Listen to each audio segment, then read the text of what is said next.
Life in Orlando, Florida, for me, Natalie Miller, had always felt pretty steady. At 27, I had a rhythm, a routine, and a belief in the path I was on. For 9 years, my boyfriend Mark and I had built a world together. He was 33, and we'd navigated so much, grown up side by side, or so I thought. Our mornings often started the same way: an early alarm, a trip to the gym, then back home to get ready for whatever the day held. This particular Saturday was no different. The sun was already warm, promising a classic Florida day. We were planning lunch, maybe catching the new Jurassic Park movie, the usual easy, comfortable flow of our life. We were almost back to my place, the air in the car light and easy, when his Tesla screen lit up with an incoming call. It was his cousin Tom. "Look, Tom's calling," I said, nudging him playfully. "Answer it." But Mark didn't. He declined the call immediately. My brow furrowed a little. That was odd. He then called his brother, asking to speak to Tom. I watched him, listening, but it was strange. He was pretending to talk, mouthing words, but there was no real conversation happening. I felt a prickle of unease, a tiny stone dropping into the calm pond of my morning. Then Tom called back a second time. Mark's reaction was immediate, almost frantic. He declined it again, even faster this time. The unease grew into a knot in my stomach. Something was definitely off. A few moments later, he was supposedly talking to Tom again, and then loudly, almost like he was performing for me, he said, "Oh, you broke your phone at the lake." The words hung in the air, hollow and fake. My gut screamed. Before I could even process it, Tom called for the third time. The name flashed on the screen again, mocking Mark's flimsy lie. Without thinking, I lunged for the screen, trying to answer the call myself. I needed to know. I had to know. But Mark was too fast. He swatted my hand away, his eyes wide, and hung up the call before I could touch it. That was it. The dam broke. "Who was that?" I demanded, my voice rising. "Why are you fighting me for your phone?" It wasn't Tom. A frantic struggle began right there in the car. I fought him for his phone, tugging and pulling, my heart pounding a frantic rhythm against my ribs. He held on to it like it was his life, his grip unyielding. Tears started to well up in my eyes, hot and stinging. "Why are you doing this?" I sobbed, the question tearing from my throat. "Just let me see it. Why are you fighting so hard?" He remained silent, a wall of stubborn refusal. His face was a mask I didn't recognize, a stranger's face. I pleaded, I cried, but he wouldn't budge. He fought for that phone as if his very existence depended on it. Finally, he broke his silence, his voice low and tight. "I can't let you see it," he said. "It would hurt you. Hurt me." I shrieked, the tears streaming down my face now. "I'm already bleeding inside, Mark. You're already hurting me." I couldn't stand to be in that car, in that moment, with him. I flung the car door open and stumbled out, walking away from the car, from him, from everything we had. I just walked, blindly, through the familiar streets of our neighborhood, the world around me blurring through my tears. My chest ached with a pain so sharp I thought it would shatter me. The betrayal, the deceit, the sheer audacity of his silence, it was suffocating. I kept walking, each step a desperate attempt to outrun the pain, to make sense of what had just happened. Eventually, Mark caught up to me. He tried to pull me into a hug, but I pushed him away. Who was it? I asked again, my voice hoarse, but firmer this time. He hesitated, then offered another flimsy excuse. It was someone I owe money to. Absolute bullshit. My heart sank even lower, if that was even possible. The lies were piling up, each one more transparent than the last. He thought I was stupid. He thought I would believe him. The thought made me sick. Mark, I said, my voice dangerously calm despite the hurricane raging inside me. If you don't let me see your phone, we are over, that's it. I meant it. My breaking point had been reached. I needed honesty, even if it was brutal. He just looked at me, a strange, desperate glint in his eyes. He said something that sent a chill down my spine. I'm going to hurt myself. I want you to have my vinyl collection. And then he turned and ran. Just ran. Panic seized me. Mark had struggled with mental health issues before, and the thought of him actually harming himself was terrifying. Despite the anger, the hurt, the betrayal, I couldn't let that happen. My first instinct, my only instinct, was to protect him, even when he was tearing me apart. What did I do? I called his mom. I told her everything, the whole sordid story, my voice trembling with a mixture of fear and exhaustion. I prayed she could find him, talk to him, make him safe. I started walking again, the adrenaline slowly draining from my body, leaving me hollowed out. I reached a quiet park, sat on a bench, and slowly, painstakingly, tried to calm myself. My hands were shaking, my eyes still burned, but the immediate panic about Mark's safety began to recede, replaced by a cold, hard resolve. I pulled out my own phone and messaged him. Can we talk calmly? I asked, needing answers, needing some semblance of closure. His reply came quickly. He wasn't coming to talk. He was at an urgent psychiatric center, getting help. Another twist, another layer of manipulation. Was he truly there? Was this another way to deflect, to gain sympathy, to avoid the truth? I didn't know what to believe anymore. A day passed. A long, agonizing day filled with worry and a simmering rage. Then a message from Mark. He wanted to keep this between us, meaning don't tell anyone else. Don't air his dirty laundry. Then the emotional blackmail started. He brought up things I had done 8 years ago, before we were even a serious couple. Things he had supposedly forgiven me for. The audacity of it made my blood boil.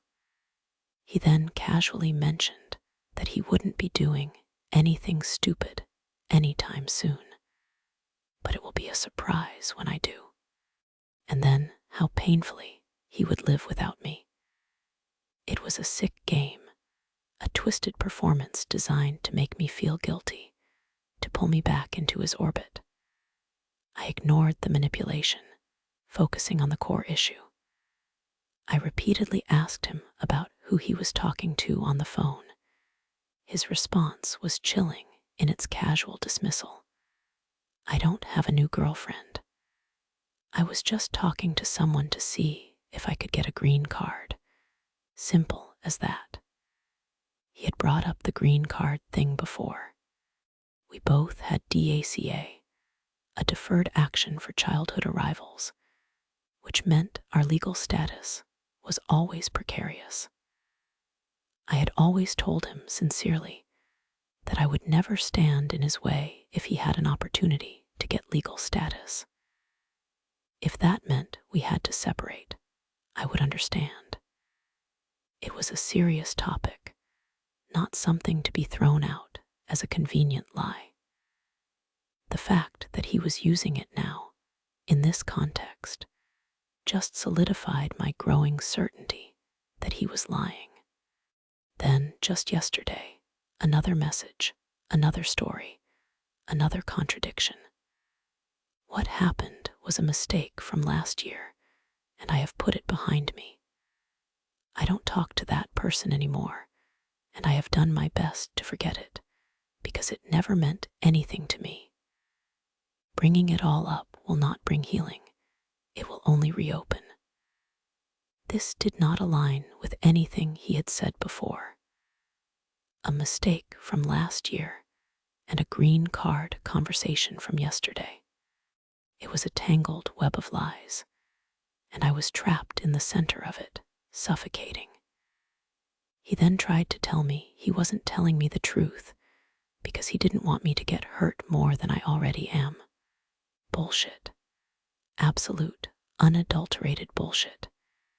He kept talking about not wanting to live a life without me, about not being ready to say goodbye. But his actions, his lies, his manipulations screamed the opposite. This whole experience had been traumatic. I felt like I was going to throw up just thinking about it. The idea that if I hadn't found out, he would have been out there with some other woman, draining his balls, as I crudely but accurately thought, made me feel a visceral disgust. That's my cheater's story, or at least the beginning of it. Because even after all that, after all the emotional warfare, the fear, the confusion, I still didn't have the full answers.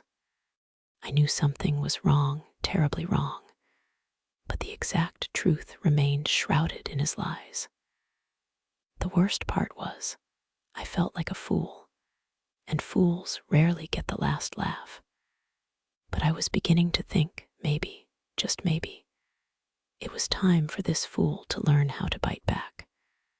The next few days were a blur of numb existence. I went through the motions, but my mind was a whirlwind of questions, anger, and a deep, aching sadness. My friends tried to comfort me, but I felt like I was walking through a fog. Then the update came, not from Mark, but from a source I didn't expect. A mutual acquaintance, someone who worked with Mark, reached out to me, sensing something was wrong. They didn't know the whole story, but they had seen things, heard whispers. And slowly, painstakingly, the truth began to unravel. It wasn't a green card. It wasn't a mistake from last year that he'd put behind him. It was a 22-year-old girl, a coworker, multiple times. Last February, he'd slept with her, made out with her in the back of his car, hung out with her almost every day, taken her out to eat, and spent a lot of time at her house. The full, disgusting picture came into focus, shattering any last vestiges of hope or disbelief. My heart, already bruised and battered, shattered into a million pieces. And his excuse, he claimed she was a psychopath who was obsessed with him. He said she'd been doing crack and had shown up at his house, threatening to hurt herself. The irony was a bitter taste in my mouth. He was accusing her of the very thing he'd used to manipulate me. And then, the final, infuriating dagger. He said I wasn't giving him enough attention, which was why he did it. It was a classic cheater's deflection, a pathetic attempt to shift the blame onto me. But by then, the tears had stopped. The sadness was being replaced by something cold and hard and sharp. I wasn't staying with him. That much was certain. There were still things to sort out, like car stuff, shared belongings, the tangled mess of 9 years together. But in my mind, it was already done. The relationship was over. But the story, I realized, was just beginning. Because while he thought he had gotten away with his lies and his betrayals, he had underestimated Natalie Miller. He had underestimated the quiet girl from Orlando, Florida, who, when pushed too far, was capable of something far more potent than tears. He had just set fire to everything we had, and I was about to make sure he felt the heat.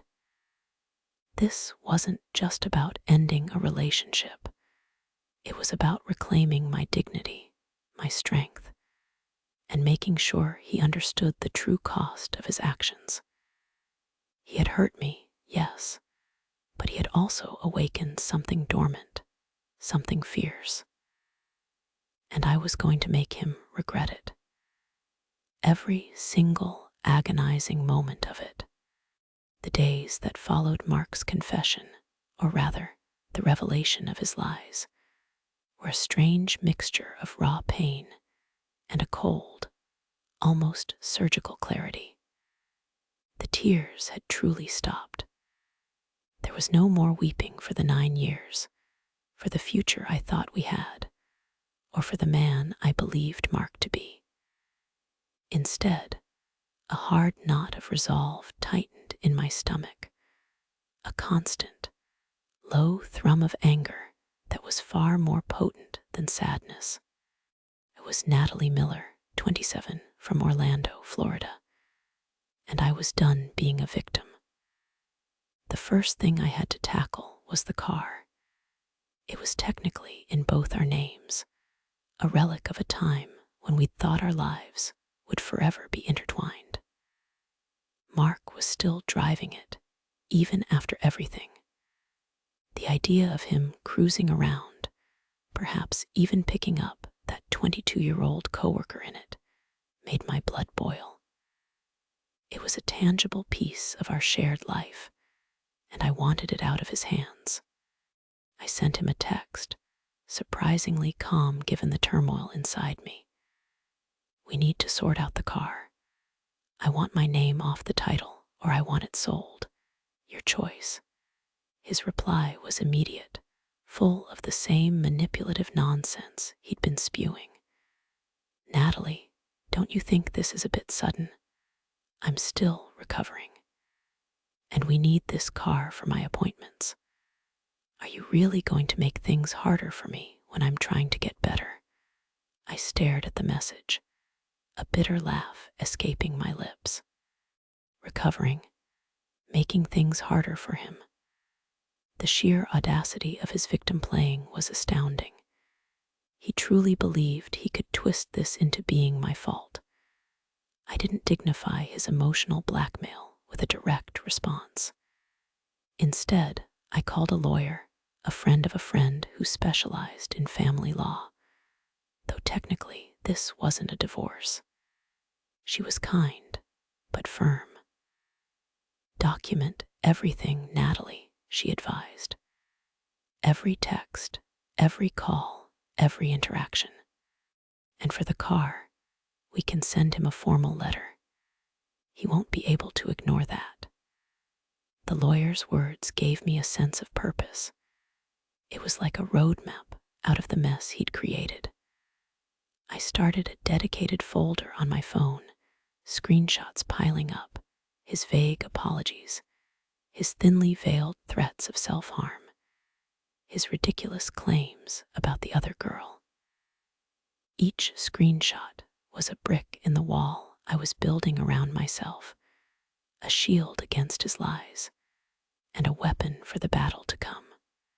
Getting my name off the car title proved to be the first real hurdle. Mark dug his heels in. He claimed he couldn't afford to buy me out, and he refused to sell it, saying it was essential for his work. He started leaving the car at my place, knowing I still had a spare key, trying to tempt me, to make me feel responsible for it. But I wouldn't bite. I left it parked, untouched, sending him increasingly firm messages that it needed to be dealt with. His mental health claims continued to be a constant dark cloud he tried to cast over me. He'd occasionally send a vague message about feeling really low or having a tough day at the center. My friend, the one who worked with him and had given me the update about the other girl, warned me. He does this, Natalie. He uses it to control people. Don't fall for it. I was trying not to. I really was. But a part of me, the part that had cared for him for 9 years, still felt a flicker of unease. What if he truly was struggling? What if my anger, my demands, pushed him over the edge? The thought was a heavy weight, and he knew it. He leveraged that fear expertly. One evening, my phone buzzed. It was an unknown number. I almost didn't answer, but something compelled me. A shaky, unfamiliar female voice was on the other end. "Is this Natalie?" asked, her voice tight with a mixture of fear and defiance. "Yes, who is this?" I replied, my heart starting to pound. "It's Chloe," she said. Mark's coworker. My blood ran cold. Chloe, the 22-year-old girl. The one he'd called a psychopath, a crack addict, obsessed with him. I know what he told you," Chloe continued, her voice gaining a little strength. "And it's not true. He's a liar, Natalie. He told me he was single. He told me you two broke up months ago." My world tilted again. Another lie. Another layer of deceit peeled back. He hadn't just cheated. He had completely fabricated a breakup to the other woman. Chloe poured out her story, a mirror image of my own pain, but seen from a different angle. She spoke of Mark's charm, his attention, his promises. She described how he had manipulated her, playing on her own vulnerabilities, just as he had manipulated me with his mental health issues. She was scared, she said, because when she finally confronted him about me, about his lies, he had turned on her, verbally abusive, threatening, and then, bizarrely, tried to portray her as the unstable one. "He told me you were crazy," Chloe said, her voice cracking. "He said you were harassing him, that you couldn't let go." The irony was almost laughable. He was using the same script, the same tactics, on both of us. He had called me unstable to her, just as he called her unstable to me. He was a master puppeteer, and we were his unwilling puppets. He even told me he was going to hurt himself if I didn't leave him alone, Chloe whispered, the fear evident in her voice. He said it was my fault, that I was driving him to it. The call lasted for over an hour. By the end of it, a new kind of anger, cold and righteous, had settled in me. It wasn't just about my pain anymore. It was about all the women he had likely hurt, all the lives he had tangled in his web of lies. Chloe was a victim, just like me, and hearing her story solidified my resolve. This wasn't just revenge, it was about justice. "Thank you, Chloe," I said, my voice steady, betraying none of the earthquake happening inside me. "Thank you for telling me." "He threatened me, Natalie," she said. "He said he'd make sure I lost my job, that he'd tell everyone at work I was crazy if I didn't keep quiet." That was it. That was the line. Not only had he betrayed me, but he was actively trying to destroy another woman's life and livelihood to cover his tracks. My revenge wasn't just about making him regret his actions. It was about ensuring he couldn't do this to anyone else. I hung up the phone, my mind racing. The car, the shared belongings, the lawyer's letters, those were just the first skirmishes. The real battle was about to begin. Mark had made an enemy, not just of a heartbroken girlfriend, but of a woman who was now armed with the truth and a newfound sense of purpose. He thought he could bury his lies, but I was about to dig them up and broadcast them for all to see. And this time, he wouldn't have his car to run away in. The car, I realized, was just the beginning. I had to hit him where it truly hurt, where he felt secure, where his false image was maintained, his job, his reputation, his social standing. I had Chloe's testimony. I had my own experiences, and I had the burning desire to make him face the consequences of his actions. He had sown the wind, and I was about to make sure he reaped the whirlwind. This wasn't just about reclaiming my dignity. It was about dismantling his entire facade, piece by painstaking piece. The car, I realized, was just the beginning. I had to hit him where it truly hurt, where he felt secure, where his false image was maintained, his job, his reputation, his social standing. I had Chloe's testimony. I had my own experiences, and I had the burning desire to make him face the consequences of his actions. He had sown the wind, and I was about to make sure he reaped the whirlwind. This wasn't just about reclaiming my dignity. It was about dismantling his entire facade, piece by painstaking piece. The first step was to formalize everything with the lawyer. I met with her again, this time with a clear head and a stack of screenshots and notes from my conversation with Chloe. The lawyer listened patiently, her expression growing sterner with each detail. When I finished, she nodded. "Natalie," she said, "this isn't just about a breakup. This is about harassment, workplace misconduct, and potentially defamation. Given what he said about Chloe, we have a strong case, not for a divorce, but for holding him accountable." Her words were like a balm on my wounded spirit. Accountability. That was the word I had been searching for. The lawyer drafted a formal letter regarding the car. It stated plainly that Mark had a choice: either buy me out at market value by a specific date, or the car would be sold and the proceeds split. If he failed to respond or continued to evade, legal action would be pursued to force the sale. We sent it via certified mail to his address and a copy to his workplace, making sure it landed on the desk of his HR department. I knew that would get his attention. Meanwhile, Chloe and I started to truly collaborate. We met for coffee, not as rivals, but as allies against a common enemy. She was timid at first, still shaken by Mark's threats. But as we talked, sharing our stories, our separate experiences with his manipulation, a spark of defiance grew in her eyes. "He told me he'd say I was doing crack to everyone at work," she confessed, her voice barely a whisper.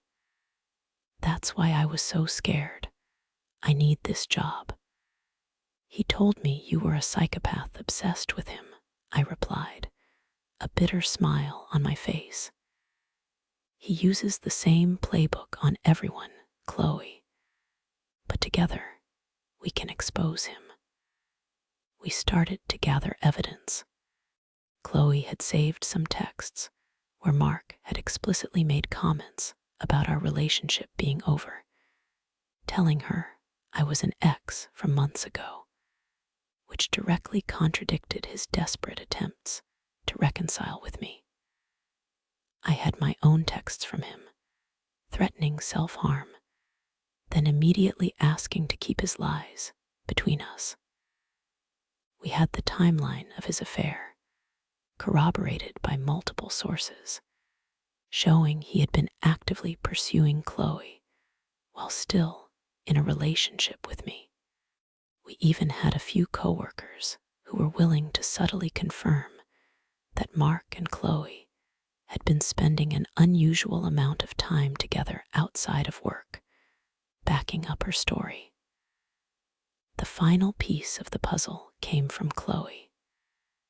She had kept a journal, a private place where she had written down her feelings, her doubts, and increasingly, her fear of Mark.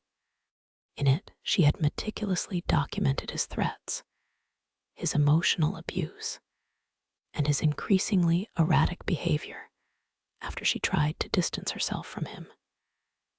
He even tried to get me fired, she revealed, pulling out her phone and showing me a series of messages where Mark, as her senior colleague, had falsely accused her of poor performance and tried to isolate her from team projects after she refused to continue their personal relationship. This was workplace harassment, pure and simple. Armed with this damning evidence, we scheduled a meeting with Mark's HR department.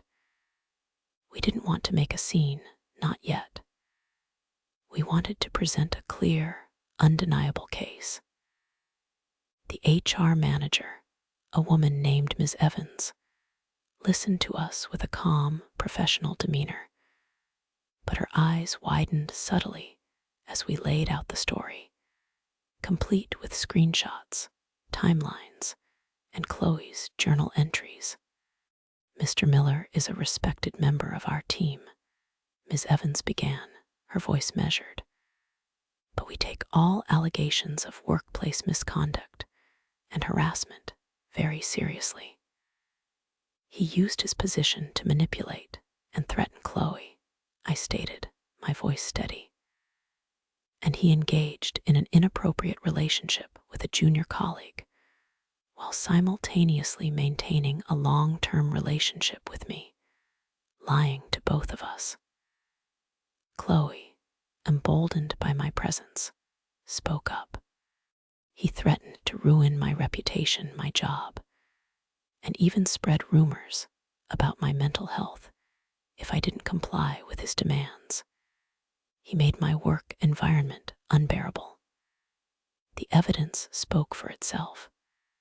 The meticulously documented texts, the corroborated timelines, the journal entries detailing Mark's abusive behavior. It was an undeniable mountain of proof. Ms. Evans promised a thorough investigation, assuring us that our privacy would be protected.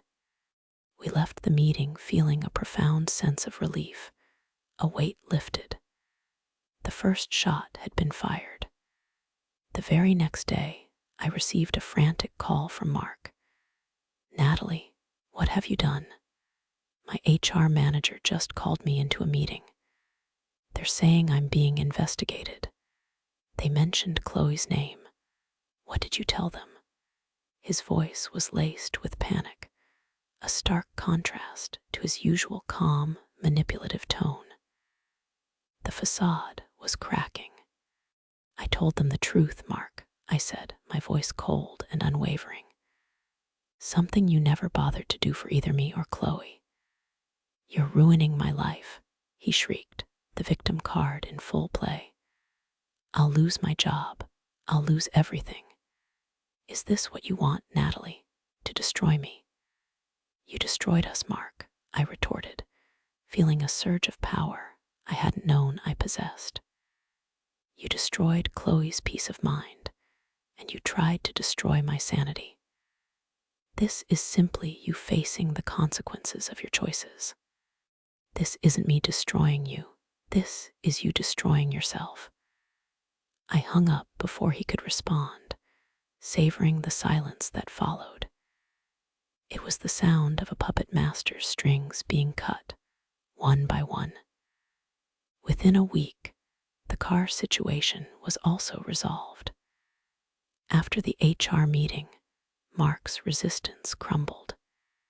He couldn't afford to buy me out, and he was too distracted by the investigation to fight me on the sale. The lawyer handled everything. The car was sold, and the proceeds were split.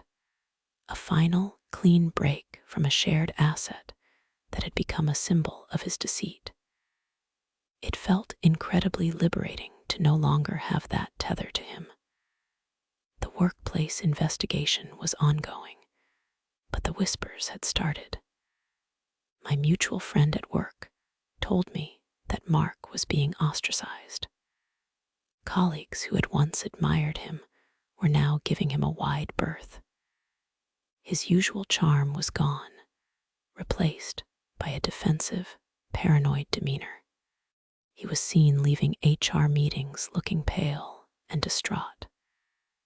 The carefully constructed image of the good guy, the reliable colleague, was crumbling around him. But the true satisfaction came from seeing Chloe. She was lighter, more confident. The fear had receded from her eyes, replaced by a quiet strength. "Thank you, Natalie," she said during our next coffee meeting. "You saved me from him. I don't know what I would have done."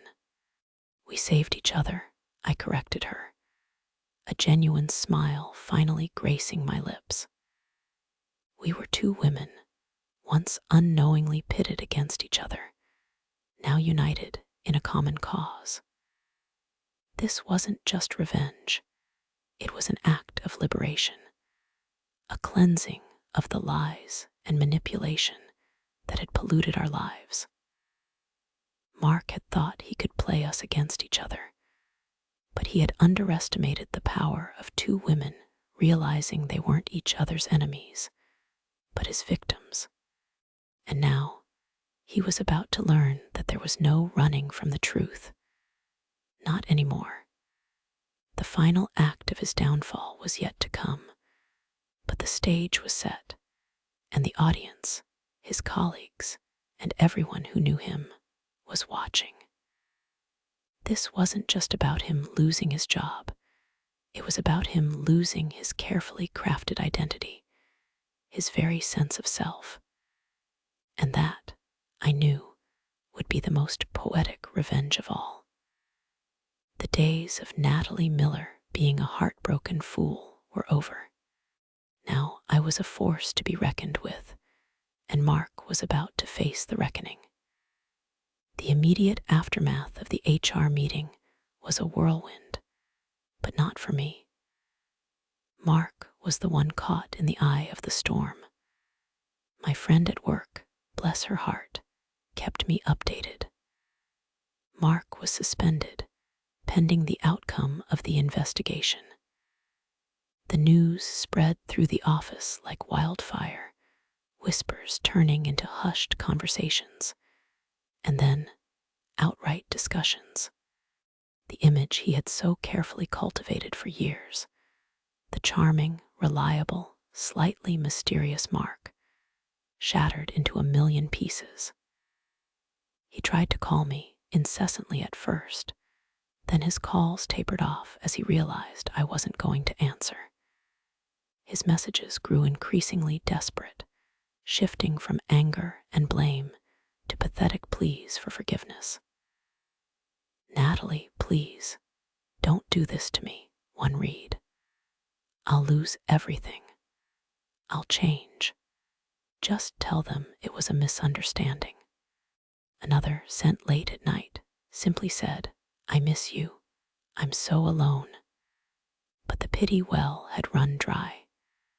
I looked at those messages and felt nothing but a cold satisfaction. This was the consequence, the price he was paying for his deceit. He wasn't alone. He was simply experiencing the solitude he had earned through his own actions. Chloe, on the other hand, flourished. She was still at work, no longer under Mark's shadow.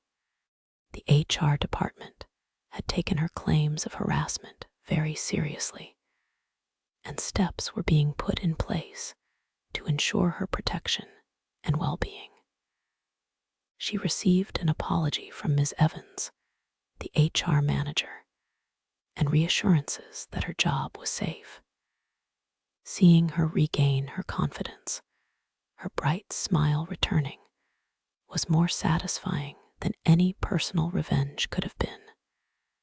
We continued to meet for coffee, our conversations shifting from strategy to genuine friendship. Talked about our lives, our dreams, the future we were building, separate from Mark's toxic influence. He tried to call me too, Chloe said one afternoon, swirling her iced coffee. Said he was sorry for everything and wanted to explain his side. I just hung up. Good, I affirmed, a sense of solidarity binding us. There's no other side to lying and manipulating people. There's just the truth. Our shared experience had forged a bond between us, a sisterhood born of betrayal. It was an unexpected, but profoundly welcome outcome. We had both been victims, but now we were survivors, and our strength lay in our unity. The formal investigation at Mark's workplace continued for several weeks. The lawyer kept me informed, occasionally asking for more details or clarifications. I provided everything, every screenshot, every note, every detail of his convoluted lies. It felt empowering to contribute to a process that was, for once, designed to hold him accountable, not to protect him. Then came the news. Mark was officially terminated from his job. The grounds were listed as serious misconduct and violation of company policy regarding workplace relationships and professional conduct. It was a quiet, professional dismissal, but the impact was deafening. He didn't just lose his job, he lost his career, his professional reputation, and the financial stability that came with it. The carefully constructed life he had built, brick by deceitful brick, was crumbling before his eyes. I heard it from my friend first. He's devastated, Natalie, completely shocked. He never thought they'd actually fire him. A part of me, the old Natalie, might have felt a pang of sympathy. The new Natalie, the one forged in the fires of betrayal and empowered by justice, felt a profound sense of closure. He had taken so much from me, my trust, my peace of mind, 9 years of my life, and now he was losing something equally significant, something that defined his public persona. But the story wasn't over. Losing his job was a huge blow, but I knew Mark. He was cunning, resourceful in his manipulations. He would find another way, another target, another facade to build. Revenge, my justice, needed to be more comprehensive, more public. It wasn't enough for him to simply suffer in private. His actions needed to be exposed to a wider audience, to ensure he couldn't simply move on and repeat his pattern with others. Chloe, I said to her during our next meeting, he's out of a job. But that's just the beginning.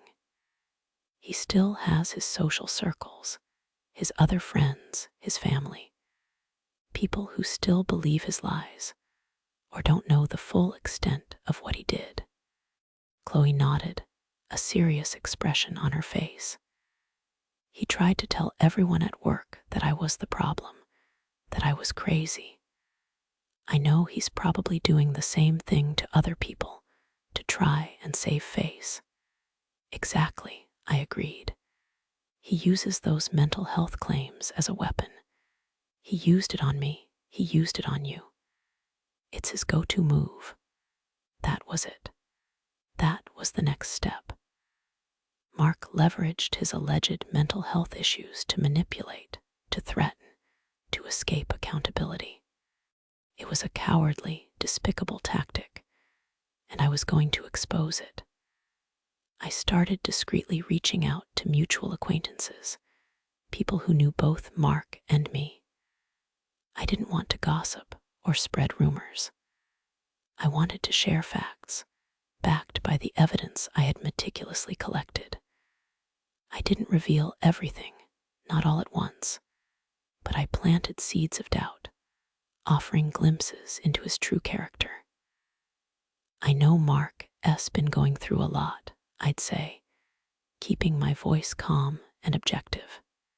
But there are things you should know, things that happened, not just between us, but with others too. I shared snippets of the texts, particularly the ones where he threatened self-harm, but then immediately tried to silence me.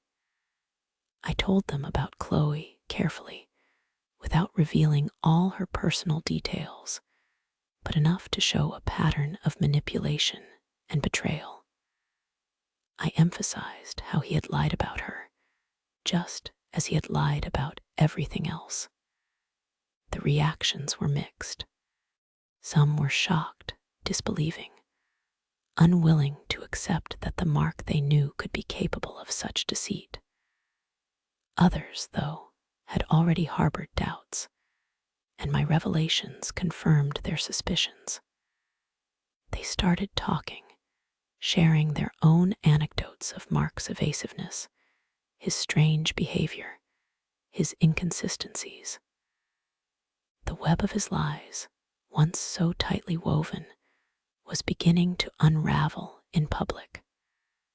I also reached out to his family, not his mother, not directly, as she was still heavily invested in his victim narrative, but distant cousins, aunts, uncles, people who were less emotionally entangled. I sent them carefully worded emails containing links to anonymized screenshots of his most egregious lies, the self-harm threats, and the conflicting stories about the other woman. I presented it as a matter of concern, not accusation, leaving them to draw their own conclusions. The effect was subtle at first, then more pronounced. Invitations to social gatherings that had once included Mark now excluded him. Friends who had always been fiercely loyal started to distance themselves. The whispers grew louder, fueled by the undeniable evidence that was slowly leaking out. Mark's carefully crafted social image, his standing in the community, was being eroded, brick by painful brick. It wasn't a dramatic confrontation in a public square. It was far more insidious, far more effective. It was the slow, agonizing process of his entire world, his entire identity, being dismantled by the truth. He was being isolated, not just professionally, but socially. The puppet master was losing his audience, his stage, and his puppets. The satisfaction was immense, but it was a quiet, steady kind of triumph. It wasn't about anger anymore. It was about justice. It was about ensuring that Mark Miller, the charmer, the manipulator, the liar, could no longer hide behind his facade. He had sown the wind, and now he was reaping the whirlwind of his own making. And I, Natalie Miller, was finally free, not just from him, but from the burden of his lies and the pain he had inflicted. My revenge wasn't just sweet, it was liberating for me, and for Chloe, and for anyone else he might have targeted. The world was beginning to see Mark for who he truly was, and that was the most perfect revenge of all. My story with Mark was not a tale of dramatic showdowns, but of systematic dismantling. It was a testament to the quiet power of truth and persistence. My life in Orlando was no longer defined by his shadows.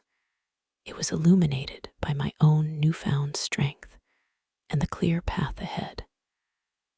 My story with Mark was not a tale of dramatic showdowns, but of systematic dismantling. It was a testament to the quiet power of truth and persistence. My life in Orlando was no longer defined by his shadows. It was illuminated by my own newfound strength and the clear path ahead. The final piece of Mark's carefully constructed world to crumble was his reputation among his family.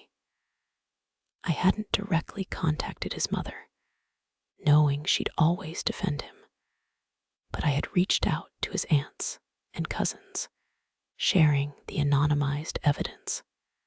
The ripples were slow at first, like stones dropped into a deep well.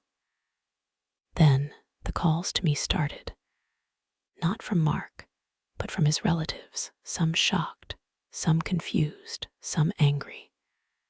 They wanted to know the full story, and I gave it to them calmly and factually, backed by the undeniable proof of his own words.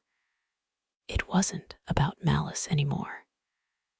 It was about preventing him from doing this again, from twisting narratives and hurting more people. His family, those who truly cared about him beyond his carefully constructed image, slowly began to see the truth. Holidays became awkward.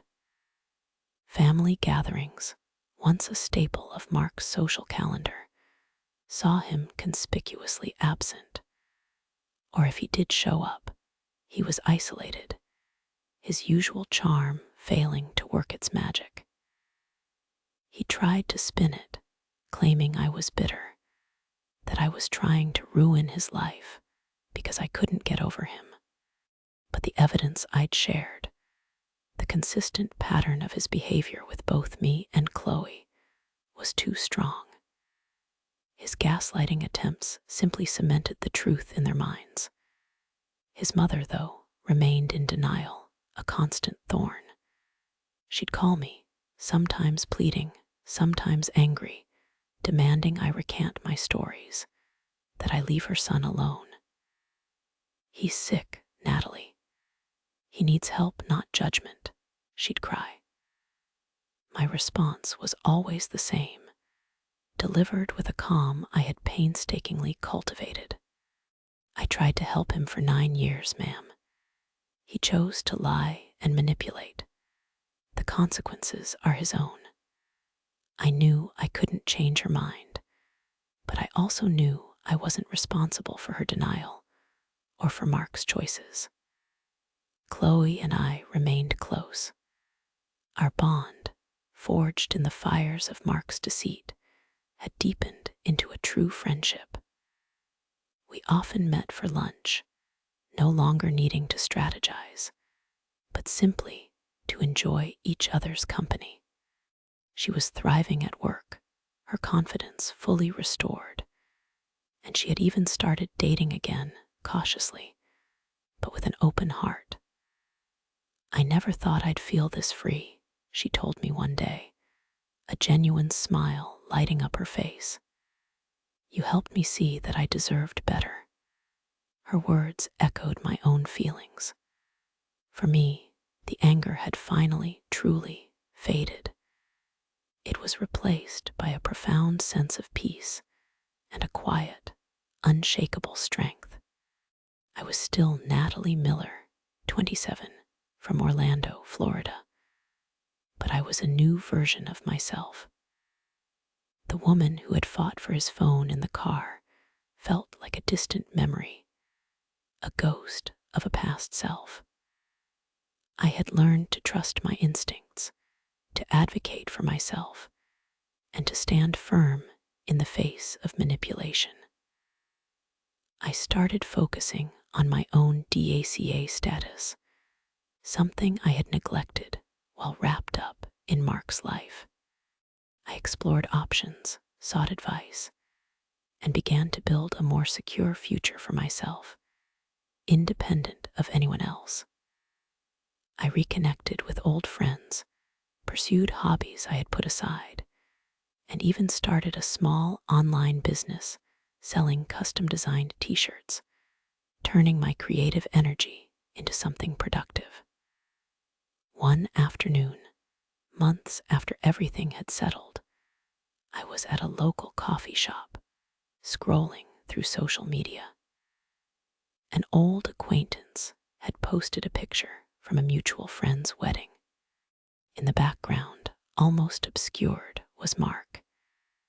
He looked thinner, his shoulders slumped, a forced smile on his face that didn't reach his eyes.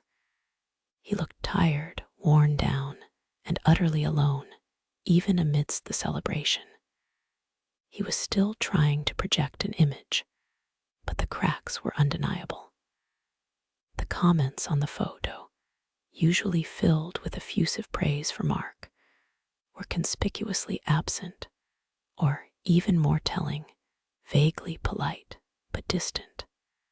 There were no effusive tags, no inside jokes, just a quiet acknowledgement of his presence.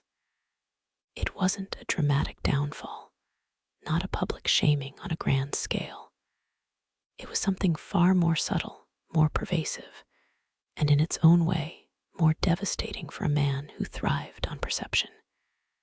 He was no longer the charming Mark, the reliable Mark, the man everyone admired. He was just Mark, and everyone knew his truth. He had lost his job, his social standing, and the illusion of his character. He was isolated, adrift in the wreckage of his own lies. I closed the app, a small, knowing smile on my face. There was no triumph, no gloating, just a deep sense of satisfaction. My revenge wasn't about his suffering, though that was an undeniable byproduct. It was about my liberation.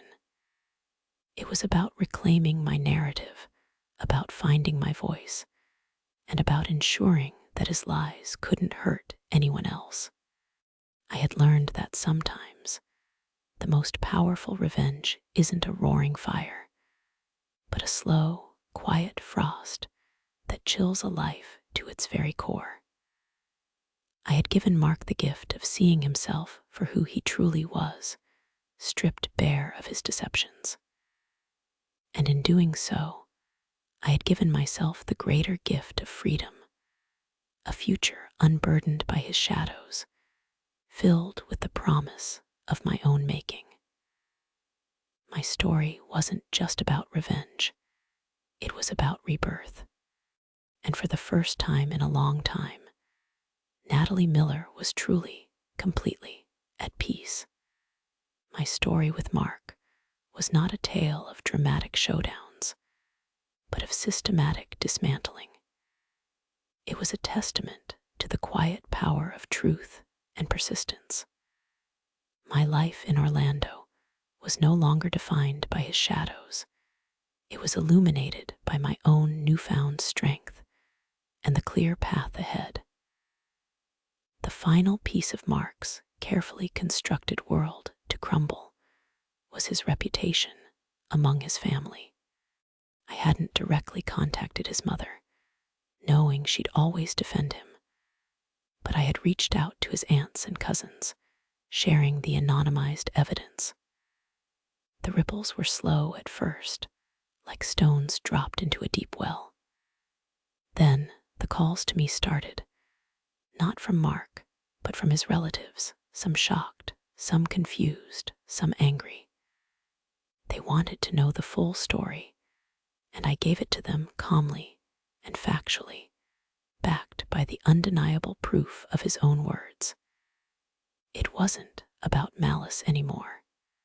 It was about preventing him from doing this again, from twisting narratives and hurting more people.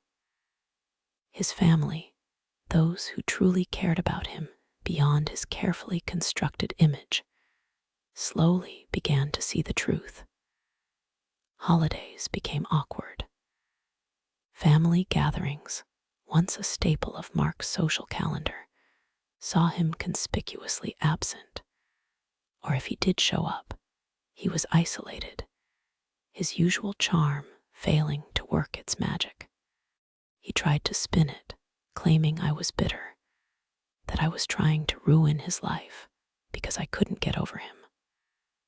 But the evidence I'd shared, the consistent pattern of his behavior with both me and Chloe, was too strong. His gaslighting attempts simply cemented the truth in their minds. His mother, though, remained in denial, a constant thorn. She'd call me, sometimes pleading, sometimes angry, demanding I recant my stories, that I leave her son alone. "He's sick, Natalie. He needs help, not judgment," she'd cry. My response was always the same, delivered with a calm I had painstakingly cultivated. "I tried to help him for 9 years, ma'am. He chose to lie and manipulate. The consequences are his own." I knew I couldn't change her mind, but I also knew I wasn't responsible for her denial or for Mark's choices. Chloe and I remained close. Our bond, forged in the fires of Mark's deceit, had deepened into a true friendship. We often met for lunch, no longer needing to strategize, but simply to enjoy each other's company. She was thriving at work, her confidence fully restored, and she had even started dating again, cautiously, but with an open heart.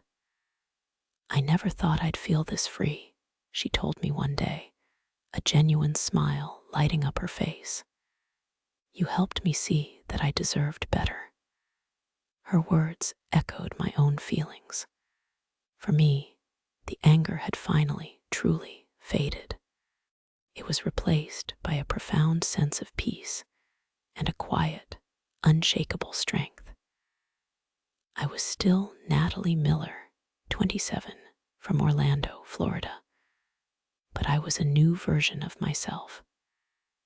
The woman who had fought for his phone in the car felt like a distant memory, a ghost of a past self. I had learned to trust my instincts, to advocate for myself, and to stand firm in the face of manipulation. I started focusing on my own DACA status, something I had neglected while wrapped up in Mark's life. I explored options, sought advice, and began to build a more secure future for myself, independent of anyone else. I reconnected with old friends, pursued hobbies I had put aside, and even started a small online business selling custom-designed t-shirts, turning my creative energy into something productive. One afternoon, months after everything had settled, I was at a local coffee shop, scrolling through social media. An old acquaintance had posted a picture from a mutual friend's wedding. In the background, almost obscured, was Mark. He looked thinner, his shoulders slumped, a forced smile on his face that didn't reach his eyes. He looked tired, worn down, and utterly alone, even amidst the celebration. He was still trying to project an image, but the cracks were undeniable. The comments on the photo, usually filled with effusive praise for Mark, were conspicuously absent, or, even more telling, vaguely polite but distant. There were no effusive tags, no inside jokes, just a quiet acknowledgement of his presence. It wasn't a dramatic downfall, not a public shaming on a grand scale. It was something far more subtle, more pervasive, and in its own way, more devastating for a man who thrived on perception. He was no longer the charming Mark, the reliable Mark, the man everyone admired. He was just Mark, and everyone knew his truth. He had lost his job, his social standing, and the illusion of his character. He was isolated, adrift in the wreckage of his own lies. I closed the app, a small, knowing smile on my face. There was no triumph, no gloating, just a deep sense of satisfaction. My revenge wasn't about his suffering, though that was an undeniable byproduct. It was about my liberation. It was about reclaiming my narrative, about finding my voice, and about ensuring that his lies couldn't hurt anyone else.